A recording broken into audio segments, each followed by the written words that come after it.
Hi guys. Дараагийн хэлний бэлтгэлийн бичлэг бэлтлээ. За, өнөөдрийнхээ бичлэгээр болохоор би хэлний бэлтгэлд эрэхтэй юу бэлтгэх талаар өөрөө 1 жилийн туршид олж авсан туршлагаас үзлээд нэг 13 орчим зөвлөгөө бэлтлээ. За, энэ 13 зөвлөгөөн дээр маань болохоор ерөнхий үндсэн 12 маань болохоор юу бэлдэж ирэхийг талаар ингээ багцлаа 12 юм ярина. Хамгийн сүүлд нь болохоор ачидation дээр анхаарах талаар нэг жижиг зөвлөж тийм ээ. Ингээд 13 зөвлөгөө болж байгаа. Миний хувьд хятад хэлний бэлтгэл болохоор 1 жилийн хугацаатай ирсэн байгаа. Хятадын урд мужид сурч байгаа. Тэгэхээр хэрв зэ хятадд хэлний бэлтгэлээр сурахаар ирэх гэж байгаа, сонирхож байгаа, бэлдэж байгаа хүн байх юм бол миний бичлэг сонирхолтой байж магадгүй. За ингээд цэцгээе. Хэлний бэлтгэлд ирэхдээ зайлшгүй бэлдэх зүйлсийн нэг бол ялтгүй бичиг баримтаа. Бичиг баримтаа бэлдэхдээ тодорхой хэмжээний хуулбар хувиудаа цаасан хэлбэрээр аваад ирэх нь танд илүү амар байх болно. Яагаад гэвэл та эхлээд сургуультай бүртгүүлэн дараа нь цагдаагийн бүртгүүлээ 24 цагийн дотор хийлгэн, визээ мэдүүлнэ, эрүүл мэндийн үзлэгт хамрагдана, цаашлаад банкны даас нийлэх гэд тэдгээр хуулбар хувиуд хэрэг болтгоо. Тэгэхээр ямар хуулбар хувь бэлтгэх вэ? Ямар бичиг баримт авчрах вэ гэдэг дээр анхаарал. Нэгдүгээрт диплом, их сургууль төгссөн бол диплом, харин 10 жилээ төгссөн бол ерөнхий боловсролын гэрчлэгээний англи хятадаар бэлдсэн хувиудаа нэг авчрах ёстой. Энд чинь хуулбар хувь байхад болдог шүү. За тэгээд сургуулиас ирсэн урилга 3%, эрүүл мэндийн үзлэгт хамрагдсан цаасны 1%-ийг, тодорхойлох цагтл 2 багшаас авсан тэрнийхээ хуулбар 2%-ийг, суралцах төлөвлөгөө, гэрэл зураг бол 2-4% байхад болно. За пассвортын хуулбар бол 2 байна. Тэгээд өөрийн CV бэлдсэн байгаа CV-гээ 1%-ийг авчирнаа. Дипломын хуулбар, урилга, эрүүл мэндийн үүслэг, тодорхойлох цагтл, суралцах төлөвлөгөө, пассвортын хуулбар, гэрэл зураг, CV-н сургуулийн анхны бүртгэл хийлгэх гэж зайлшгүй хэрэг болдог. Цаашлаад урилга, гэрэл зураг, пассвортын хуулбар болохоор цагдаагийн мэдүүлэгт хэрэг болно, цаашлаад эмчийн үзлэгт хэрэг болно гэх мэтлэн хэрэг болдгоо. За бичиг баримтуудаа өөртөө зохистой байх үүднээс 1%-аар нь сайхан бэлтгэсэн байгаануудаа ингээд нөхдөд хуудасгч нэрлэгчтэй энэ дотор хийгээд бүгдийг нийлүүлээд зэгцтэйгээр нэг том хавцанд хийчүүл зүгээр. Ягаад хавцанд хийвэл зүгээрээ гэхээр аялах явцад тухайн бичиг баримт маань гэмтэх эрсдэлтэй байдаг учраас энэ эрсдлээсээ сэргийлээд хавцанд хийчүүл тун зүгээр. Пассвортондоо бол заавал гадуур нь хавц хийгээрэй гэж зөвлөх байна. Ягаад гэх юм бол пассворт нэг л жоохон гэмтээд нордсон тохиолдолд дахиад шинээр авна. Дахиад шинээр авах юм бол дахиад шинээр виз мэдүүлнэ гэх мэтлэнгийн олон давтамжтай хэцүү үйлдэлүүд нэмэгдэх учраас аль болох зэгцтэйгээр бэлдэх хэрэгтэй. За 2 дахь зүйл бол утсан дээр чинь бол ямар ч техникийн хэлжээ WeChat, Alipay, VPN зэрэг тодорхой хэмжээний аппликейшнуудаар татаад бэлтгэсэн байх хэрэгтэй. Тэгээд утас хэд хуучин загвар гэж болохгүй. Миний одоо энэ жишээ нь 14 загвар бол 5G дэмждэггүй. Хятад ирээд бол хуучиндаа ороод нэлээд удаан уншдаг.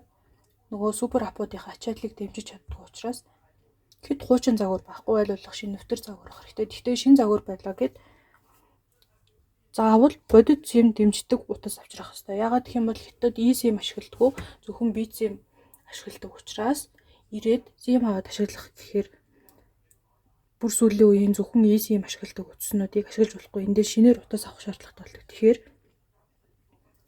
BeeSIM ордог утас бэлдэж ирэх хэрэгтэй. За SIM-ний хувьд бол ерөнхийдөө олон улсын SIM авчраарай тэгвэл хэрэгтэй шүү гэдэг. Гэхдээ олон улсын SIM маань хэтэрхий өндөр өртөгтэй. Тэгээд урт хугацаанд суралцах гэж байгаа зорилготой ирж байгаа учраас аялын биш зорилготой ирж байгаа учраас BeeSIM-ний хувьд ирээд эндээс авах хэрэгтэй.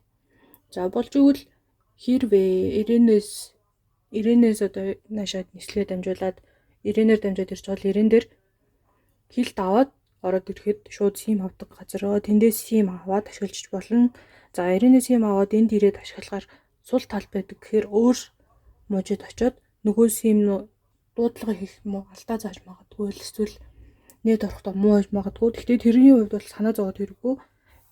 Визээ шинжилэн мэдүүлж аваад шинэ визтэй болоод ингээд цагдаагийн бүртгэл бүх юмаа хийгээд дууссан дараагаараа өөрийн кампустаа байгаа SIM операторууд дээр очиод оюутны SIM авчиж болдог. Оюутны SIM авах юм бол оюутны SIM-ний дата багц өндөртэй хямд байдаг. Тэгэхээр визээ солих болно. Картаа сүлжиж болно гэсэн удаагаар навчрах ёстой шаардлагатай зүйл гэх юм бол ирээд цагаагаар огцом өөрчлөлтөнд хүрээд ирэхээр би маш олон янзын өөрчлөлтүүд гарч магадгүй. За дээрээс нь хүйтэн байна гэд хоол ундаандаа зохицохгүй гэх мэтлэнгийн би ер нь янз бүрээр өвдөж магадгүй. Тийм учраас бэлтгэлтэй авах хэрэгтэй. Та ирээд шууд хятадаар чөлөөтэй өөрийнхөө өвчний шинж тэмдгээ танилцуулаад ийм өвчтэй байна. Надад ийм хэрэгтэй байна гэж хэлж чадахгүй тохиолдолд юмнуудаа эхний ээлжийн бага хэмжээгээр заавал авчрах хэрэгтэй. За миний хувьд бол одоо хэрэг хоо шингэхгүй байх юм бол үнэгээд мэс ийм харшлийн юм, тол өвч намдах юм, гидсний юм, за хоо шингэх нүрс ахар юм, халууны юм, за тэгээд талын дутгаж уудаг юм, хоолой өвчин намдах хүлхлэг, хоолойн цацлага, за тэгээд дээрэс нь түрхлэг авчирсан байна. Энийг хайжгаар мэд шархны линд байгаа. Имийг анхаарах зүйл одоо юм дээр одоо шинэ флоринамин дээр нэр ус тодорхой байна. За тэгээд энэ дэр ноосоор мэдээлэлүүд нь тодорхой унших боломжтой байх хэрэгтэй. Зүгээр нэг юм дэлгэрч гэх юм бол дээр ямар юм тодорхойгүй. За дээрээс ноосоор зүг бороо гэж шалгах хэрэгтэй учраас тэрийг хараад хэрэг хайцтай юм байгаа бол хайцтай юмнийхээ тайлбарлаж аваад үзвэл энэ нь болохоор англи хэлээр орс хэлээр ч юм уу тухайн орныхоо хэлээр гэдэг 2-3 хэл байдаг учраас дараа нь нэгэд юм бичдэг гэж харуулж болох учраас энийг авч үзвэл зүгээр яах юм хайцтай барай дээр бас зүгээр. Таны бэлдэх хэрэгтэй дараагийн зүйл бол ариун цэврийн хэрэглэлүүд, гоо сайхны хэрэгслүүд эднүүсийг бол эхний ээлжинд хэрэгжилж болохоор л бэлтгэхэд хангалттай. Тэгээ сургуулийн кампустай ирэх хүртэл хэдийн хэмжээний нислэгийг үлдэх, нислэг хоорондын зай хэд байх вэ, дунд нь буудалд буух зэрэг хэрэглээний зүйлүүд гарч ирнэ. Тийм учраас эхний ээлжинд хэрэглэх нойлын цаас, сул дүүрийн цаас зэрэг өөрийн хэрэгтэй юмнуудаа бэлдээд авчихын зүгээр очиод бүгдийг нь авчих штэ худалдаад авчих болно гэж бодож болохгүй.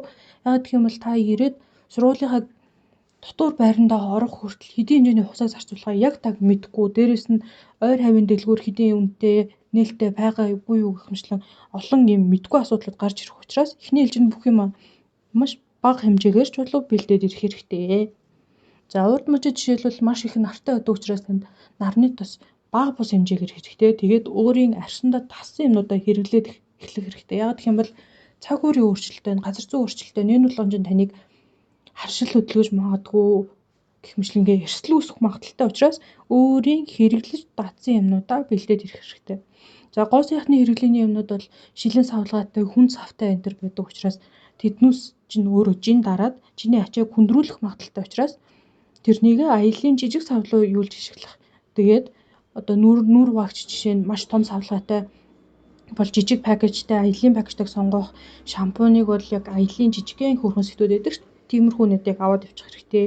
Тэгээд нислэг, вагон, метро олон хүний хөлийн газраар явах үед эрсдэлтэй байх магадaltaй. Дээрээс нь муухай үнэртэй хүмүүс байж магадгүй учраас нэг ширхэг нүрийн маск авч заавал гараарай гэж зөвлөнө.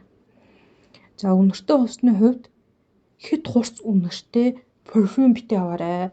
Яагаад гэхээр дотор байранд та 4 хүртэл хүнтэй хамт амьдран тэр хүмүүс ямарваа нэгэн үнэрийн харшилтай байж магадгүй. Дээрээс нь хэд халуунд үнэр өөрөө өөрчлөгдөх магадaltaй учраас аль болох зөөлөн биеийн мист эсвэл зөөлөн түрхлэх юм уу аваарай. Эмэгтэйчүүдийн хувьд ариун цэврийн хэрэглэлээ яг өөртөө таарсан эхний одоо нэг удаагийн эргэлтэнд хэрэглэхээр бэлдээд ир. Яагаад тэгэхээр хятадын дэлгүүрүүд жишээ нь тампон худалдаалдаг. Та тампон хэрэглэдэг бол эндээс зөвхөн том дэлгүүр рүү явж иж авна гэсэн үг. Тэгэхээр тэрийгэ бэлдээд ирэх хэрэгтэй.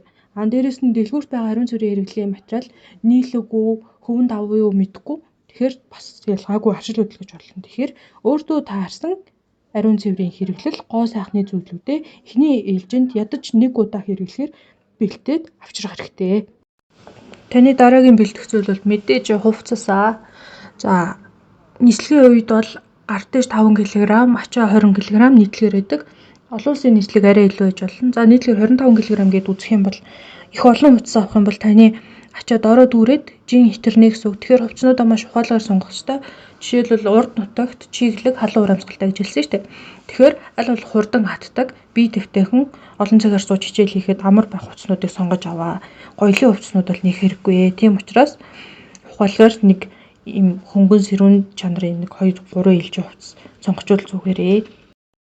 Удаагаар нэг сет спорт хувцас аваарай. Яагаад гэх юм бол сургуулийн ерөн кампусууд ихэвчлэн спорт заалуудтай том гоё талбайнууд байгаа. Тэнд та хүснээрээ дасгал хөдөлгөөн хийж болдог. Дээрээс нь улирал Тодорхой тооны спорт өдөрлөгөө зохион байгуулагдана. Үүн дээр та идэвхтэй оролцоод хэрвээ авьяастай чадвартай бол идэвхтэй оролцоо явах юм бол таны CV баяжаад ирээдүйд тэтгэлэг олох, нэг зүйл сургалт хамрагдах жишээ нь боломжтой өсөх учраас нэг ээлжийн спорт хувцас заавал аваарэ гэж би зөвлөнө. Сэрүүний үед бол яаралтай үед өмсчгөөр нэг ээлжийн хүүдээ авчвал зүгээр. Өмдний хувьд бол 2 ширхэг өмдөхт ер нь хангалттай. Түүнээс цааших өвлийн сэрүүн улирлуудад та аль үшээ нөгөө захиалгын хийгээс сурсан юм мэдсэн байх учраас юмнуудаа худалдаад авчихад амар болчихно. Тэр хүртэл өмсөх хөнгө хувцас авчих. Тэгээ хямдхан хувцснуудаа захиалаад авчихаар тэрнийг сэрүүний улирал дуусаад бас хажиж болдог учраас олон хувцас хэрэггүй. Мэдээж унтлах хувцас нэг хэрэгтэй. Та олон хүмүүстэй амьдран олон хүмүүстэй амьдарч байгаа. Дээрээс нь унтахад тавтай тухтай байж та сайн сурна. Тийм учраас өөрт таарсан даавуу материалтай нэг унтлагын хувцас сонгож авчраарай. Гутлын тухайд дасгал хөдөлгөөн хийх, аялах, их алхахад тохиромжтой нэг ширхэг пүү зүйвэл болно. За халуун дулааны үед болохоор хөлийн хуруу ил харагддаггүй углааж гутал байж болно. Яагаад хөлийн хуруу ил харагддаггүй гэхээр сургуулийн дүрмээр банах бол хөлийн хуруу гарсан сандал тавж өмсөхийг хориглодгоо. Тэгэхээр нэг иймэрхүү крокс ч юм уу сандал байж дулаанд өмсчихэд болох юм байж болно. Өвлийн гутлыг бол ирээд авчиж болно. Нэг 30 яонд нэгээс 2 сар өмсөд хажиж болох гутал авчиж болох учраас заавал өвлийн хүнд том гутал хэрэггүй. За зайлшгүй авчрах хөл төмсөх зүйл гэх юм бол ядаж нэг тэмээний ноос нэг сул сарлагын хөвөр ч юм уу нэг тийм зузаан оймс авчраарай. Энэ халуун дулаан уур амьсгалтай орон байсан чиг өвлийн хүйтэн сэрэн улиралд маш их жиндүүлж таарж хоолоо өвдөх магадaltaй учраас нэг зузаан амьс Монголоос заавал авчрах юм бол гутлын хувьд ингэ болно. Тийм дараагийн ярих зүйл бол гоо сайхны гоёл чимэглэл. Гоёл чимэглэл үнтэй үнэт эдлэл чулуу эрдэнэстэй юмнуудаа бүгдийг гэртээ үлдээ. Яагаад гэх юм бол ганцаараа аялахад эрсдэлтэй. За тэгээ дээрэс нь алга болгоно. Тэгэхээр чамд ямар нэг хашил өгдөг хашил хөдлөг өгөхгүй хямдхан мөнгө юм өгч юм уу нэгсэл бүрмөл юм. За Монгол хувцастайгаа хамт нийлүүлээд өмсч болох Монгол хээ соёлын зүйл за мэдээж нүгсний авчаар. За тэр бүгд зүйл бол нэг бүгд хайсан ч ягаад чарамсгүй нэмэг иймэрхүү зүйлтэй заавал болно гэсэн. Би ягаад үнэт эдлэлийг эсрүүцэж байна гэхээр чинь надтай өмнө амьдарч байсан лав зохион маань энд маш үнэтэй буугавчаа 0 тунгаад буцааж авч чадаагүй харамссан маш үнэтэй чухал ингээд өөсөө бэлэн тавсан айгүй хэцүү би одоо буцааж авмаар тэрнийг ягаж авч чадахгүй тэр үл ингээд үр мартаж байгаа. Бас дээрээ шиг энэ сурж байгаа Монгол охин гарч яваад үнэтэй эмгний хөрөөсөн гэсэн эргээд олдохгүй. Гэт маш их зардал болчихж байгаа. Тэгээд үнсэнтэй эргээд олдохгүй юм бол аялын явцад маш хурдан гээгд нь алга болно. Тэгэхээр хаяад харамсгааргүй юмнуудаа л зүгээд тэр. Тэрөө ганцаараа аялж байгаа тохиолдолд шинэ наашаа ирэх аялал за тэгээд суралцах хугацааны дундын аялалт ч юм уу явахад үнэтэй эдлэл чамайг аюулт орох эрсдэлтэй учраас үнэтэйнүүдээ бүгдийг орхиод тэгээд нэг юм бүхнээс авч юм хийгээл хямдхан голж бэлтгэр тэр. Дараагийн зүйл бол хаваа хэрэглээний даваа материал. За ирээд хэрэг сургуульчин матраст орчим өгдөг зүгээр манайх шиг ор өгдөг тохиолдолд чамд ирсэн өдрөө даруй худалдан авах боломжгүй байх магадaltaй учраас орны даваа нэг сэтийг авчрах хэрэгтэй. За одоо орны даваа маань ор дээр уучраас юмсууд ирнэ их хот гараад ирлээ. За тэгээ түн болж өгөх юм бол ингээд нэг юм хөргөн компакт гэр болчтой нэг юм бүтээлэг аваад ирээрээ. Би энийг бол чинь Walmart-аас авсан. Энийг аваад ирэх юм бол эхний өдрөө хэрэг ингээд орныхоо бүх юм худалдаад авах боломжгүй байх юм уу? Тийм үед энийг нөмрөөд унтчих болно, дэвсээд унтчих болно. Альсвал дээр болгоод ташилчих болно. Одоо бол би ингээд орныхоо бүх юм авсан учраас энийг хөргөн задлж хөргөн хийгээд энэ дэрний утан дотроо хийгээд дээр болгоод гэрэлчдгээ буцаагаад авч явах хүртэл асуудал байхгүй. Одоо энэ дээр жишээ нь болохоор нислэгийн үед хувийн дэрийг ачаанд оруулалтгүйгээр бариад орж болох учраас таавал ачааны жин нэмгүйгээр энэ дээрээ барьж ороод нислэгийн үед ашиглаж болдог. За алчуурны хувьд маш хурдан хатах. Бие алчуурч нь л да ялангуяа маш хурдан хатах нано технологи юм хийцэн бие алчуурны ширхэг за тэгээ фитнес үед ашиглах ингээд ашиглах юм байна алчуур. Нэгийг бэлдээд ирсэн зүгээрээ ирээд бодлож авахаар сайн үнэтэй чанартайгаа олж амжаагүй байтал чи ихэвгүй алчуур хэрэглэх болно шүү дээ. Тэгэхээр өөрийн хувийн алчуураа бэлдээд ирэх хэрэгтэй. 7. Бичгийн хэрэгсэл. Би өөрийн зүгээс бол эхний ээлжийн бичгийн хэрэгслийг бэлдээд ирээ. Ашиглаж байсан юм байвал аваад ирэх зөвлөнө. Яагаад гэхээр жишээлбэл та хийл гарахад декларац бөглөдгөө. Тэгэхээр танд үзэг эрэхтэй. За үзэг авсан юм чинь яагаад харандаа авчирч болохгүй гэж аль үшээ хэрглэж байсан тодруулагч аваад ирж болно. Тэгэхээр эхний ээлжийн бичгийн хэрэгслүүдээ бариад ирээ. Эднүс чинь заавал шинэ нөх шаардлагагүй өмнө нь та угаасаа ашиглаж байсан юм бол илүү зардал гарахгүй амар. Жишээлбэл одоо цаасны хутгыг ирээд эхний 7 хоногт утга авч амжаагүй тохиолдолд тоолын их хүртэл ашиглаж болдог байхгүй. Тэгэхээр өөрийн хэрэглээний бичгийн хэрэгслийн юмнуудаа бариад ирээ. Бага ангийн дүүнэртэй хүмүүс бол мэдэх бах ийм үзэгний зөвлөвч нэмэлтүүд өгдөг штеп. Ийм заавал аваад ирээрээ. Ягаад тэгэхээр та шинээр ханд сурахад хандсны зурдлыг баруун нэз зүүн зүүнээс баруун жишээ нь маш нарийн шинэлэг юмнууд сурахаар их хатуу чанга барьж бичдэг. Тэгэхээр гарт кайлус үүсэх магадaltaй. За тийм учраас та ерөөсөө үзэхэндээ нэг юм зөвлөвч заавал аваад ирээрээ. Одоо би хоёрыг авчирсан, нэг нь ингээд хэрэглэнээс юу н гарчиж байгаа. Хоёр дахь нь шинээрээ одоо хоёр дахь би яг хэрэглээд эхэлж байгаа. За тэгэхээр энэ зөвлөвчийг болж өгвөл авчаарай. Энэ зөвлөвч чинь бол өсрөөл нэг 1500 төгрөг байгаа шүү дээ. Тэр нэг юм хоёр ширхэг юм аваад ирэхэд гэмгүй шүү. Дэвтрийн хувьд хоёр дэвтэр бэлдээд ирээрээ. Нэг нь болохоор энгийн дэвтэр, хоёр дахь нь хандсны дэвтэр байна. Их сургуулийн кампусын ойролцоо зарж байгаа дэвтрүүд чинь болохоор аль хэдийн хятад хэлээр сурсан хичээл дээр бүхэл хичээл номоо үзэх боломжтой хүмүүс зориулсан дэвтэр ихэвчлэн зарж байгаа. Тэгэхээр дээр нь пинэн бичдэг, дээрэс нь хандсны нүдийг хуваагаад чиглэлийн зураас өгсөн тийм дэвтэр нэгийг бэлдээд ирэх юм бол чамд амар байна. Бусад илүү угаасаа нэмээд 10 20 дэвтэр шинээр аавна.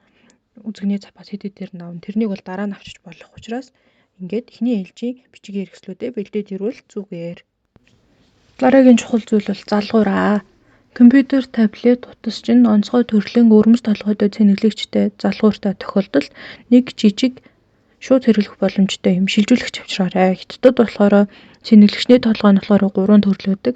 Одоо энэ залгуур дээр харагдаж байгаа шиг ийм 2 төрөл байж болно. Бас эсвэл ийм дугуй 2 оролттой цэнэглэгч болно. Үүнээс бусад өөр толгойтой залгууртай бол заавал нэг шилжүүлэгч авчраарай. Яагаад гэх юм бол ирээд та шууд компьютероо ч юм уу ашиглах боломжгүй болчихно гэсэн үг. Тэгэхээр нэг ширхэг шилжүүлэгч барьж ирээрээ. 9. Монгол хувцас. Та олон улсуудын оюутнуудтай хамтдаа суралцж байгаа Монгол оюутан иймээс өөрийн өв соёл үндэсний онцлогоо харуулсан хувцас авчирвал тун зүгээр байдаг. Ингээд авчирчих юм бол хэрвээ авьяастай бол спорт өдөрлөгтэй хайдлаар урлагийн өдөрлгүүдэд оролцож болно. Тэн дээрээ Монгол үндэсний дуу бүжиглэгч юм уу байж болно. Бас дээрээс нь олон улсын оюутнуудын прад болдог. Түн дээр халахж болдог. Ингээд халахж чадах юм бол таны мэдээж CV баяжнаа. Тийм учраас нэг ширхэг хөнгөн овор багтай үндэсний хувцас авчирвал тун зүгээр. Миний хувьд бол ингээд 3 өмсөж байгаа дээлээ авчираад төгслөгөө зураг авахад юм орцсон ашигласан. За гартишны хувьд бол 5 хил цүнх чинь өөрөө их хүнд тоногтой хүнд материалтай арьс мөрсөх юм бол цүнх чинь өөрөө шууд 5 хил болчихно. Тэгэхээр бодлоо энэ цүнхэнд чиний компьютер тэгээд ачаа тийш нь хийж болохгүй зүйлүүд орох хэрэгтэй учраас аль болох хөнгөн 2 мөртөө өрөвч аваад ирээ. Тэгээд ийм жижигхэн авсархан байвал тун зүгээр. Ягаад тэгэхээр та хичээлдээ явахдаа энэ өргөвч өгөөд явнаа. Хичээлдээ хот хэлний бэлтгэлийнхэн бодлого мастраас ялгаатай маш олон дэвтэр ном чирж явдаг учраас өргөвч байвал эвтэйхэн тэр хичээл ихээ хөнгөн өргөвчөө бариад ирэх хэрэгтэй.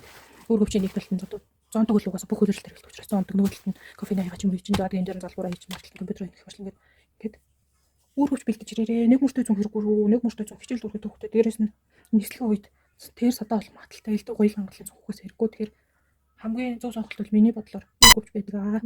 За удаагаар нь чухал хэрэгтэй зүйл.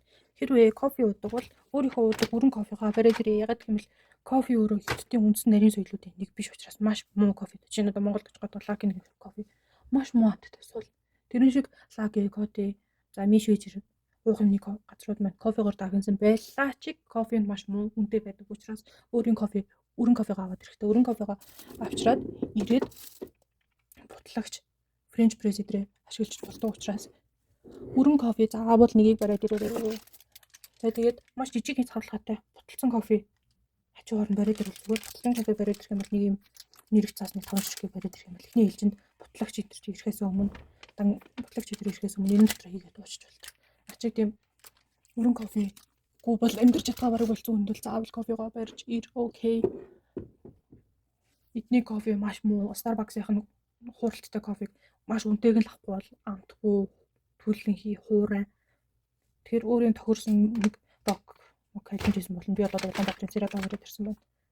Нэг кофе авчираа. За тэгээд цайны хөөхд бол цай барьж ирэх хэрэгтэй. Одоо энэ шинэ мөнгөдгаараа заавал олон их пакэж зовлоо гэж шууд халбагдаад очиж болно. Ирээл буцсуус огтл. Цайтай борс аваад ирэх хэрэгтэй. Пакэжтэй, дээрээс он сортой, баркод бүх юмтай аюулгүй баталгаатай их хэмжээ байж болохгүй. Маш бага хэмжээгээр байвал их хэмжээгээр байх юм бол хураалган торгуулна. Тийм учраас нууж л авчирч байгаа юм л та ер нь. Энд ирээд махны хэрэглээ маш хүндрэлтэй. Сайн крем авч идэх юм бол нэг жинийн 50-д мэдгээд маш үнэтэй байгаа. Тэгэхээр тэрийг хөдөлж авч зовлон болохгүйгээр борсоо бариад ирээрээ гэж зөвлөх. За тэгээд хүүтэнд даарн хөрн ядарн ханиад өмнө хөрн тэгэхээр нэг хэдэн ширхэг арс ч юм уу бариад ирвэл тун зүгээр ханиадны үед рүүчж болдог учраас очоод үнэл очоод ингээ бүх юм идэж уугаас сурчулж тун зүгээр л та. Гэтэл энэ чинь бүхэл нэг жилийн хугацаанд та бүх төрлийн цаг уураар явна. Даарн хөрн ядарн гэр орноо санаа энэ болгонд чинь болохоор эднүс чинь яг ерөөсөө л хэрэг боллоо. За тэгээд нэг юм их юм нэг хоёр ширхэг бариад ирвэл тун зүгээр. Гэх юм бол ирсэн даруйд хоолндоо бэлдэж яаж амжихгүй нэг сууд худалдаа авалт хийж чадахгүй шийданаас хоолой зохиолж идэж чадахгүй байх юм бол ус услаад л энийг уучгаар өглөөний цай чинь даваа шүү дээ. Тэгэхээр нэг эдийн хэмжээний ингээд бидний хүүхэн бэлгээр ачаа чинь ингээд шууд 25 чинь ер нь ингээд бүрээд илүү цагаад аваад тэгэхээр энэний оронд нэмээд гарт дэш нэмээд ачаа бэлдээд аваад явах бол чинь ачаа дэшийн төлбөр нэгсэн. Тэгэхээр төлбөртөө хэмнэлттэй байх юм тул ачаанаасаа илүү энэ идэх хүүхэн маягээд илүү гарсан хуцаа торонд ч юм уу барьж байгаа. Тэгэх юм бол хэмнэлт авч чаднаа. Тэгэхээр идэх хүүхэн бэлдээд ирээ. Хамгийн сүүлчийн хамгийн чухал зүйл мөнгө буюу ёно явах вэ? Хэрвээ анханаас нь төсвөө бэлдээд тооцоолоод бариад ирж байгаа бол ёноор нь аваад ирээ.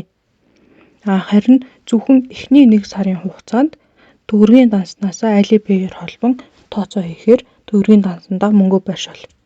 Яагаад эхний 1 сар гэж байна гэхээр 1 сарын хугацаанд таны оршин суух виз гарна. Оршин суух визний гарсны дараагаар та банкнд карт нийлгэж болно гэсэн үг. Тийм учраас үүнээс хойш мөнгийг авчирсан ёны дансандаа хийгээд карта Alipay WeChat-тай холбочих юм бол таны гүйлгээний зардал бага гарна. Хятадын дансаар хятадын Alipay WeChat-аар тооцоо хийх юм бол гүйлгээний зардал бага байдаг учраас хамаагүй эмнэлттэй. Дээрээс нь ёны үн өдрөөр өөрчлөгдөх аюулгүй болно гэсэн үг байхгүй. За тэгээд ён авчирхад бол банкнаас ер нь бол дандаа ингээд 100-ын дэвсгэрт аваад ирж байгаа шүү дээ. 100-ын дэвсгэртээ ядаж 100 ёныг задлаад 50, 20, 10, 5, 1 ёноор нь задлаад аваарай. Би жишээ нь дөнгөж ирсэн үедээ WeChat-ийн мини аппликейшнаар автобусныхаа мөнгийг төлөх гэсэн ч миний WeChat гацаад ажиллаагүй. Тухайн үед сандарч хад манай хотод автобусанд бэлэн мөнгө хийж болдог байсан. Тэгээд азар би ингээд задгын мөнгө авчирсан байсан. Тухайн үед хийгээд автобусаар зорчиж байсан байхгүй. Тэгэхээр задгаа ёнд баг хэрэглэхгүй хэдий ч нэг хэсгийн хэмжээ бэлдээд ирэхэд чиний ямиг аварнаа гэсэн үг. Төсөв бүтнээр нь бэлдэх нарийн тооцоод зарчлагадаж чадахгүй сар сараар нь хүнээр зэнэглүүлэх шаардлагатай бол баталгаатай газраар Alipay WeChat-аа зэнэглүүлж байж ашиглаарай гэж зөвлөх байна. Үндсэн 12 зөвлөгөө минь ингээд дуслаа. Одоо үүн дээр нэмээд би ачаа гартайшин дээр анхаарах жижигхэн зөвлөгөө нэмж өгөөд энэ удаагийн бичлэг ер нь ингээд дуснаа гэсэн. Сүлд нь хилүүлж суух зүйл гэж бодлоо. Ачаа гарт дэшээ авч явахдаа ачааны тавьдаг шаардлага, гарт дэш нь авч явдаг шаардлага, нисхийн шаардлагууд заавал сайн уншаарай. Жишээ нь гарт дэшинд бол 150 мл-ээс илүү савлгаатай шингэн зүйл авч явахыг хориглон. Дээрээс нь хурц үзүүртэй хутга месийн зүйлийг гарт дэшинд авч явахыг жишээ нь хориглодог байгаа шүү дээ. Тэгэхээр одоо нөгөө хөмсөг засагч цаасны утга энэ минийг болохоор нөгөө том тээшэндээ хийж авч явна гэсэн үг. Тэгэх юм бол эднүс хийж хураахгүй. Тэгээ энийг мэдгүйгээр хураалгасан хүмүүс байдаг 150 мл-тэй юм авч яваад. Тэгэхээр энтгээр зүйлүүдийг ачаандаа гарт дэшинд болохоор компьютер гар утас цахилгаан хэрэгсэл буюу литиум батарейтай энэ power bank-ыг авчих хэрэгтэй. Power bank-ын дээр ямар шаардлага байдаг вэ гэхээр за нислэгээ самаараа 10,000, 20,000-тай power bank-ыг авч явахыг зөвшөөрдөг. Тэгээд эднүс чинь литиум батарейтай байдаг учраас ачаанд орохыг зөвшөөрдөггүй. Гарт дэшинд авч явна. Гарт дэшинд авч явахдаа нислэгийн үеийн өмнө эднүсийг ил гаргаад бусдад үзүүлэх ил гараад нэг конвейер дээр тавих хэрэгтэй байдаг учраас ил ойрхон барьж явах хэрэгтэй.